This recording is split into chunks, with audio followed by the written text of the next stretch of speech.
Selamat menonton video pembelajaran ini. Jangan lupa subscribe untuk menunjukkan dukungan kamu kepada channel aku.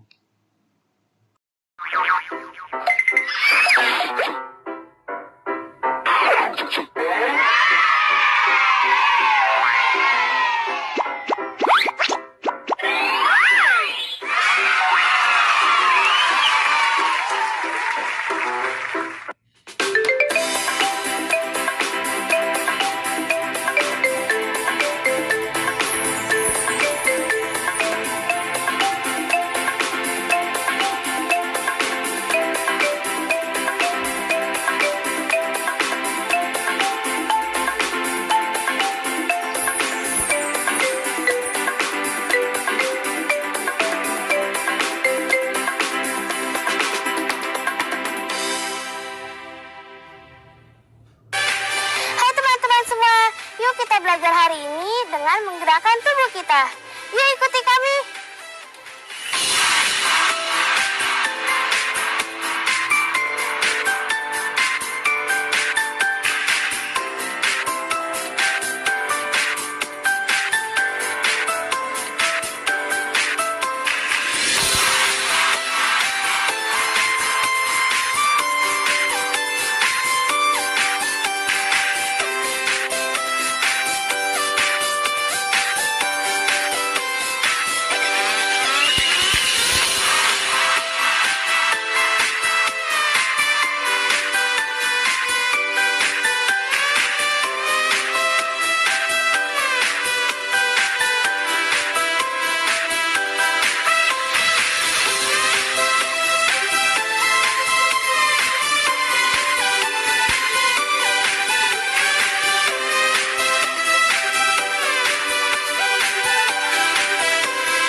Nah, pasti badan kalian terasa lebih segar kan?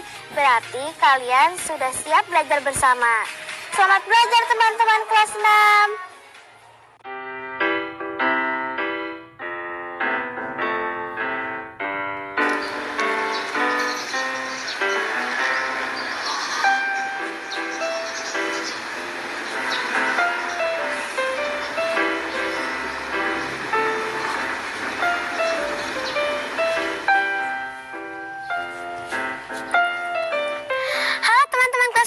Apa kabar? Pasti kalian udah semangat kan buat belajar bareng aku hari ini? Jangan lupa kita sama-sama berdoa supaya kita bisa fokus memahami pelajaran hari ini. Berdoa menurut kepercayaan masing-masing ya. Berdoa dimulai. Amin. Dan jangan lupa juga untuk menyiapkan alat tulisnya. Karena hari ini kita akan belajar banyak hal yang menarik. Seperti membuat peta konsep tokoh, menuliskan kalimat ekspresif, mengenal bagian-bagian cerita fiksi, menempatkan bilangan pada garis bilangan, menaksir luas benda berbentuk tak beraturan dengan cara taksiran persegi satuan. Dan satu lagi, melakukan penjumlahan dan pengurangan bilangan bulat positif dan negatif.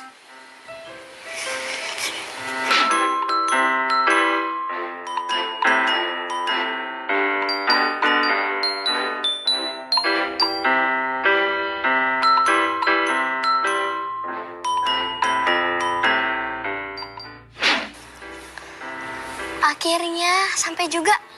Kira-kira Tante Emma udah selesai belum ya? Rizka, kalau sudah sampai masuk aja ya. Atau tunggu di lobi. Nanti Tante kenalin sama Mbak Dewi.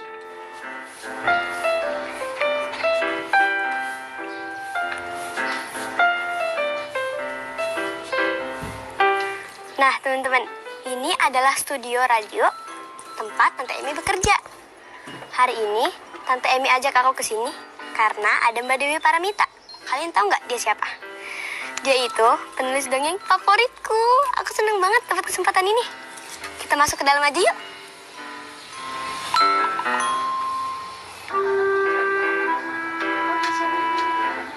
Kira-kira Tante Emi udah selesai belum ya? Itu Mbak Dewi Paramita. Akhirnya aku bisa ketemu langsung.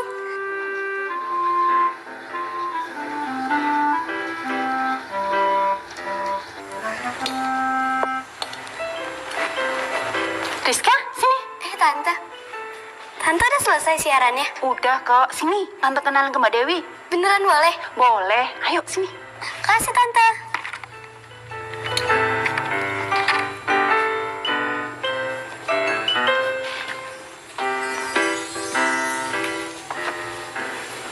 Dewi, ini keponakan aku. Yang aku ceritain tadi. Halo. Rizka ya? Aku Dewi. Halo Mbak Dewi. Aku suka banget sama Mbak Dewi. Aku selalu baca dongeng yang Mbak Dewi tulis. Nanti kalau aku udah besar, aku mau jadi penulis kayak Mbak Dewi. Tante, makasih ya udah bolehin Rizka ketemu sama Mbak Dewi. Sama-sama. Rizka mau ngobrol apa nih sama Mbak Dewi? Mau ketemu orangnya langsung nih. Duh, apa ya Tante? Duh, Rizka malu. Rizka, jangan malu. Ini kan momen bahagia buat Rizka nih. Nah, Rizka bisa langsung tanya nih, apa aja yang mau Rizka tahu dari Mbak Dewi. Oh ya, Mbak Dewi mau kasih tahu. Kalau Mbak Dewi sudah menerbitkan satu cerita loh. Hah? Cerita apa Mbak Dewi? Judulnya itu Misteri Bayangan Hitam. Buat Rizka, Mbak Dewi kasih tahu deh sedikit ceritanya. Jadi dia itu menceritakan tentang Rio yang diajak kakaknya naik gunung.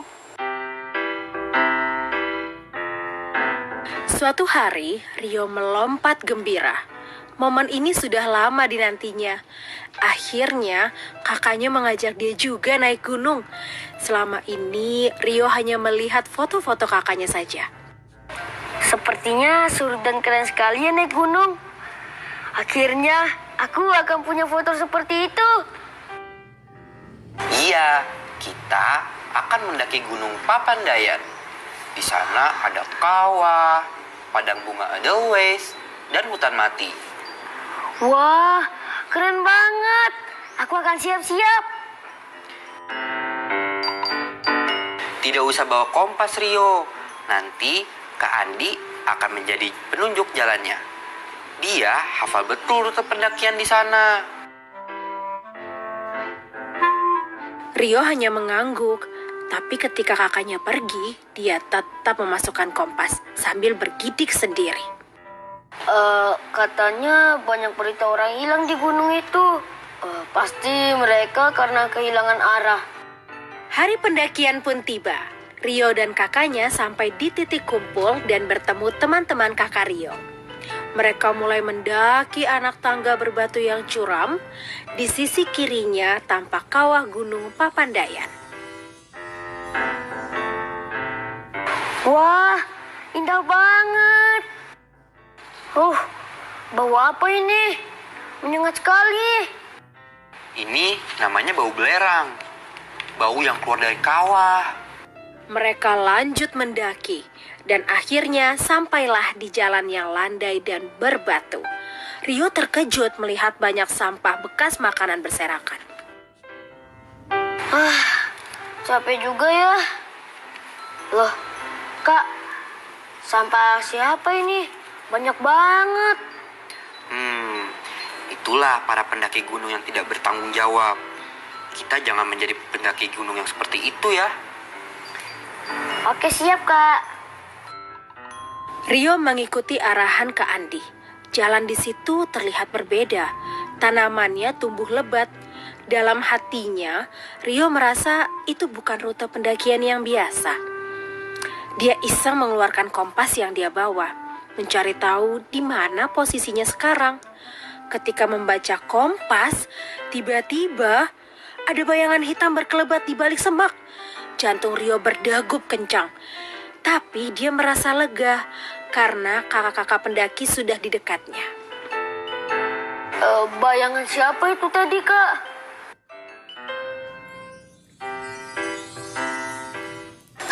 Bayangan apa itu? Rizka penasaran banget. Sebelum lanjutin ceritanya, kita makan siang dulu yuk. Jangan telat makan, nanti sakit. Betul tuh Rizka, kita makan siang dulu yuk. Tadi aku sengaja ngasih tahu kamu teasernya sedikit biar kamu makin penasaran. Yuk, kita makan dulu yuk. Ya.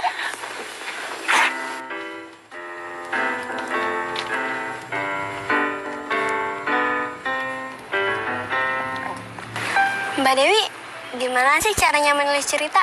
Aku juga mau jadi penulis kayak Mbak Dewi. Suatu cerita fiksi itu merupakan penyajian urutan peristiwa yang saling berkaitan. Nah, dia itu ada 3 bagian. Ada bagian awal, tengah, dan juga akhir.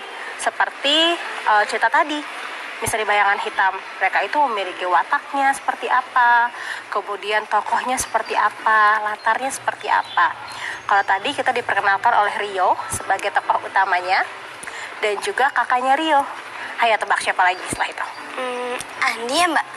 Yap, betul. Andi. Awal cerita berisi perkenalan tokoh, latar, serta apa yang diinginkan oleh tokoh. Contohnya pada awal cerita Misteri Bayangan Hitam, pembaca diperkenalkan dengan tokoh utama, yaitu Rio, dan tokoh pendukung, yaitu kakak. Hayo, satu lagi siapa? Kak Andi ya Mbak? Benar, di awal cerita pembaca juga disuguhi paparan tentang perasaan Rio, yaitu semangatnya untuk dapat menaklukkan Gunung Papandayan.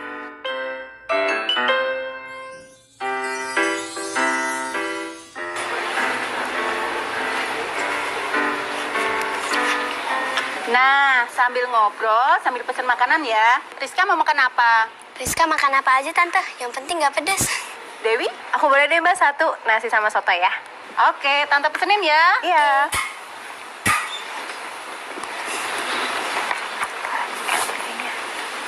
Mbak Dewi, jadi apa bayangan hitam tadi? Wah, makin penasaran nih. Aku kasih tahu sedikit lagi deh karena kamu masih penasaran. Terlihat kabut mulai turun, langit kelabu. Rio melangkah sambil terus memikirkan bayangan hitam tadi. Ini jalan pintas ke hutan mati. Dari situ kita ke Pondok Selada tempat kita berkemah. Jalannya curam, ngeri sekali. Apalagi di sebelahnya persis jurang menganga lebar. Ini berbahaya. Tidak adakah jalan lain? Ada. Tapi lebih jauh dan lebih lama. Akhirnya, jalan itulah yang akan mereka tempuh. Rintik hujan mulai turun, semakin lama semakin besar titiknya. Semua buru-buru memakai jas hujan. Sebentar-sebentar Rio menoleh. Dia takut bayangan tadi mengikutinya, tapi kabut dan hujan membuatnya sulit melihat. Di tengah pendakian, Rio mulai kelaparan. Kakak pun gelisah karena jalan pintas belum juga ditemukan. Itu dia. Bekas longsor. Tidak bisa dilewati. Kita berkemah di sekitar sini saja ya. Hari sudah mulai gelap. Berbahaya jika perjalanan kita teruskan. Mereka mencari lahan yang agak datar lalu membangun tenda. Ketika hujan berhenti, mereka mulai menjerang air dan memasak mie instan. Rio menggigil kedinginan. Maklum, ini pertama kalinya ia bermalam di gunung. Suasana malam di sana begitu mencekam. Suara-suara binatang malam mulai bermunculan, menambah seram suasana. Rio meringkuk dalam kantong tidurnya. Matanya sulit terpejam. Bayangan hitam tadi seolah menunggunya di luar tenda. Tapi belum tentu bayangan hitam itu ada kan Mbak? Nah, Rizka bisa tahu kalau membaca ceritanya sampai habis. Makanya dikasih teaser biar makin penasaran. Pokoknya nanti aku akan baca sampai selesai. Aku penasaran banget. Berarti tadi udah termasuk bagian tengah ya Mbak? Betul sekali Rizka. Bagian tengah itu merupakan berbagai peristiwa yang dialami tokoh untuk mencapai tujuannya.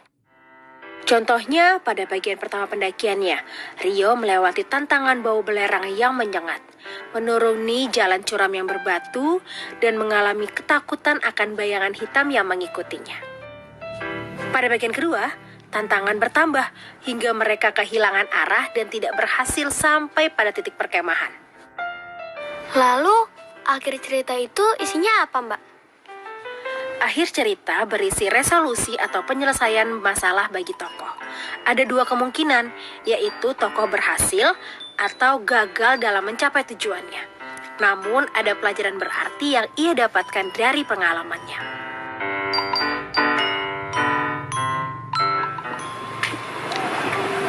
Oh, berarti itu bagian awal, tengah, dan akhir cerita fiksi. Betul sekali Rizka, dan juga ada yang namanya peta konsep. Apa itu, Mbak? Peta konsep itu adalah kita sebagai penulis, kita harus menentukan peta konsepnya terlebih dahulu sebelum menulis, seperti unsur-unsurnya, yaitu wataknya harus seperti apa, keinginan tokoh dalam cerita seperti apa, latarnya seperti apa, dan tokohnya itu nanti akan seperti apa. Nah, itu yang namanya peta konsep. Kalau tadi di misteri bayangan hitam tadi, apa aja unsur-unsurnya?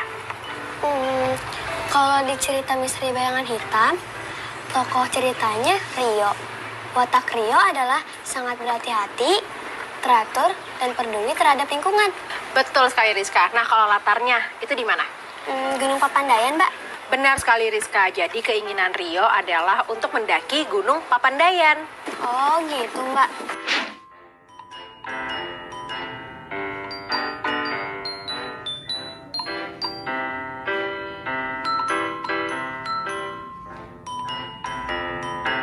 Nah, Rizka, kalau misalnya Rizka mau jadi penulis yang hebat, Rizka harus rajin berlatih. Karena kalau berlatih nanti ntar terbiasa, oke? Tapi aku pulang duluan ya, soalnya aku ada kegiatan lain nih. Tapi tenang aja, nanti aku akan share link cerpennya. Dibaca ya, biar nggak penasaran lagi. Mbak, aku pamit ya. Makasih ya Dewi. Iya. Sampai ketemu ya, Mbak. Oke. Dadah.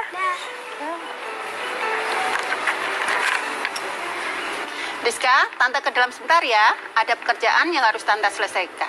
Rizka tunggu di sini atau di lobi? Rizka tunggu di lobi aja, Tante. Rizka mau menulis. Oke, Tante duluan ya. Oke.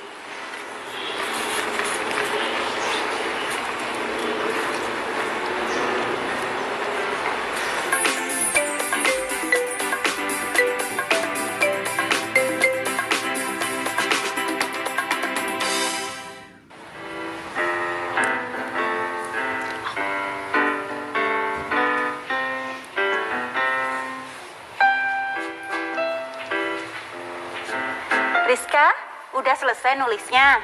Udah nih, Tante. Coba Tante baca ya. Menurut Tante gimana? Nih.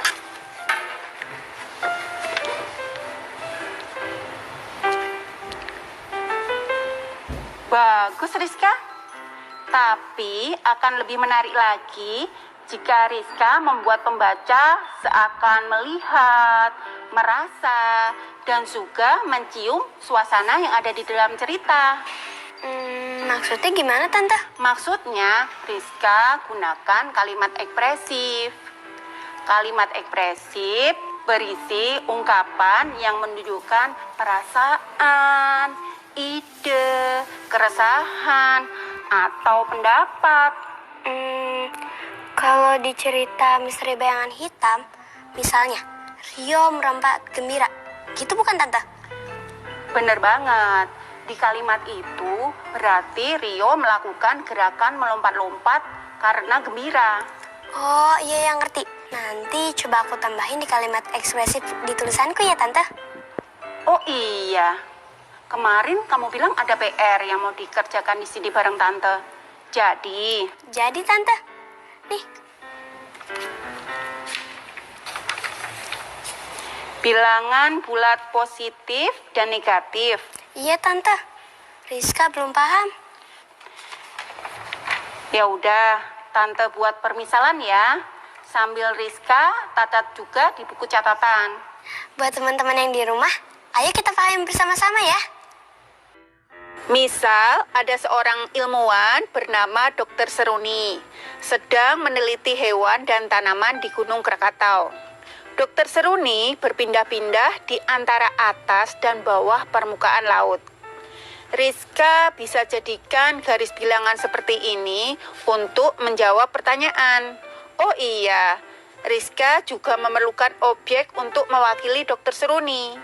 Bisa membuatnya dari objek apapun. Yang penting, bagian badan dan kepala jelas. Misalnya, potongan cotton bud atau korek api. Pastikan bahwa yang dijadikan patokan bilangan adalah bagian kepala. Kalau pakai pulpen, boleh Tante. Boleh. Jadi, saat melakukan kegiatan di bawah ini, Rizka harus menggerakkan objek yang melambangkan Dokter Seruni sesuai yang diminta pada soal. Kita coba soal pertama ya. Dokter Seruni sedang mendaki. Ia memulai pada bilangan 0. Ia maju 5 langkah. Di bilangan manakah posisinya sekarang? Di sini Tante, di angka 5. Benar Rizka? Nah, sekarang ia mundur 3 langkah. Berarti ada di mana posisinya sekarang? Di angka 2 Tante. Betul. Berarti melangkah maju melambangkan penjumlahan. Melangkah mundur melambangkan pengurangan, ya Tante? Benar banget. Diingat ya Rizka. Penjumlahan berarti melangkah maju. Pengurangan berarti melangkah mundur. Banyak langkah saat menaiki gunung berarti dilambangkan dengan bilangan positif. Kemudian banyak langkah saat menuruni gunung dilambangkan dengan bilangan negatif. Oke Tante, makasih ya udah mau ngajarin Rizka. Sama-sama Rizka. Ya udah, makin sore nih. Yuk kita pulang. Yuk.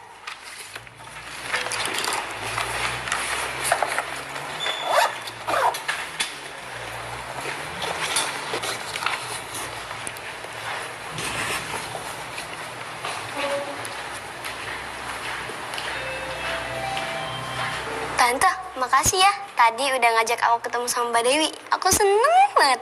Hari ini aku belajar banyak banget. Oh iya? Emang belajar apa aja? Tadi bersama Mbak Dewi, aku belajar tentang karya fiksi. Memahami peta konsep tokoh dan bagian-bagian cerita fiksi. Tante Emi juga ngajarin aku tentang kalimat ekspresif. Dan kita juga belajar soal penjumlahan dan pengurangan bilangan positif dan negatif, ya kan? Iya, Tante.